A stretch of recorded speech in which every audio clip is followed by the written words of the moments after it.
Justru sebenarnya kami yang memilih siapa yang menang, yang harus lebih keras.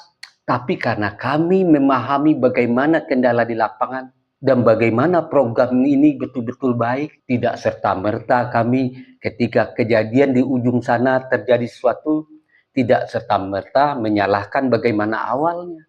Harusnya mari kita dukung apapun kebijakan pemerintahan yang memang baik untuk rakyat kita. Ketika kesalahan kita kritik, ketika kesalahan di bawah kita berbicara keras bahwa di daerah sana salah pengawasannya sehingga terjadi keracunan. Begitu kita letakkan sesuatu pada tempatnya, bukan serta-merta menyalahkan keseluruhannya. Ketika kita menyuruh anak kita mengerjakan sesuatu atau pergi berbelanja ke suatu tempat, dan tujuan belanja ini adalah untuk kita membuat sesuatu masakan yang enak di rumah, dan ternyata di perjalanan dia mampir ke tempat teman-temannya. Apakah niat memasak yang enak itu yang salah? Tentu tidak. Terus ada yang berkata, lebih baik uangnya diberikan langsung, praktis, cepat.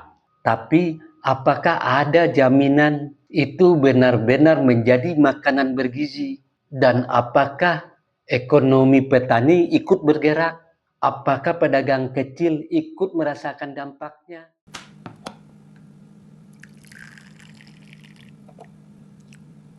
Sahabat ngopi dulu.